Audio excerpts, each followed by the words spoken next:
Hey gang, it's Justin here from theviralworkout.com. I thought we'd take the morning and show you guys something kind of cool that may come in handy at times like this when it's difficult to get certain things that you might want at the grocery store.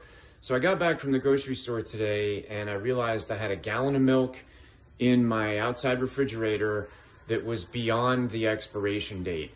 When I opened the milk, it was still fresh enough to drink, but I know as soon as I open it, within a day or two, it's gonna go bad. So instead of just wasting that gallon of milk and pouring it down the drain, we're gonna do a quick video on how to make paneer, which is a cheese that's common in a lot of Indian dishes, and it's super easy to make and it tastes super delicious. And then it also allows you to rescue a gallon of milk that you may have otherwise just thrown away. So stay tuned, we're gonna stitch this video together from multiple parts. So here you have the milk that we poured out of the container. I've just put it into like a 6-quart Dutch oven, and you're gonna wanna slowly warm this milk up until boiling point. I've got the heat down pretty low and I'm constantly stirring. What you don't wanna do is have this burn, right? And we're really gonna bring this to the point that it literally starts to boil and it'll start to foam. And the moment that it foams, it's hot enough, and that's when we're gonna add some fresh lemon juice. And that's all we're gonna need for this recipe is the milk and some lemon juice. Okay, gang, I'm about 20 minutes in to bringing this milk up to a boil, and you can see I'm still stirring here on and off. I wanted to note that there is a little bit of foaming on the top of that milk, but that is not the foaming that we're looking for. I'll get another segment of video on here to show you what it looks like when it's ready. But I also wanted to take a minute to also say, do not use ultra high temperature pasteurized milk when you do this. It will not work. The UHT process breaks down some of the proteins and amino acids in a way that it won't separate the curds and whey correctly. So make sure when you have your milk, if it's been UHT pasteurized, it will say UHT on the milk container. If it does not say it, you're usually pretty safe. All right, so we'll be back here in just a second. Okay, gang, that's right about where we need to be. So we're gonna turn this off. Can you pour that in, please? And we're gonna add our lemon juice. And this is gonna help separate the curds and the whey and turn this milk into cheese. And you can see it happening right here on video. This is what you're looking for, okay? This is coming out really well. What we used was a 1/2 cup of lemon juice to a gallon of milk. And I think, yep, there you go. You've got your paneer. So the next step in this, stir it around a bit, make sure all the curd and whey separates. But the next step is to strain off the curds from the whey. And all we're gonna use for that, yes, ladies and gentlemen, cheesecloth. You've always wondered what cheesecloth was for. Now you know.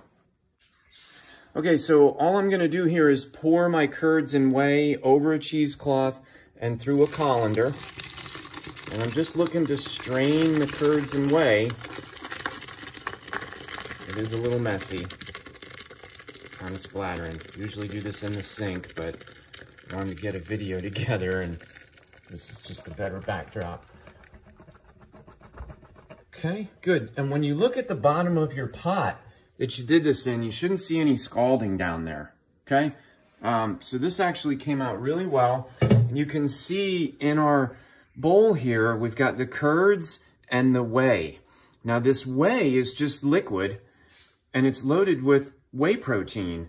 So what we like to do with that is after we strain this out, and we're gonna show you how to do that, you can use the whey to make things that you would normally boil, or if you have a recipe that calls for some water, you can replace it with that. So make your rice with the whey. Boil your pasta in the whey. Then you're not wasting the whey. You're getting some value out of it, and you're adding some protein to things that you would cook that otherwise wouldn't have protein in them. So now I'm gonna lift this out in the cheesecloth, and I'm really gonna squeeze and get all of the liquid out of this curd, because this is ultimately what my paneer is gonna come from. You can tell it looks a lot like ricotta cheese right now. There's a lot of, I've read a lot of different things about this. Some people say you make ricotta the same way. Some people say you make it from the whey.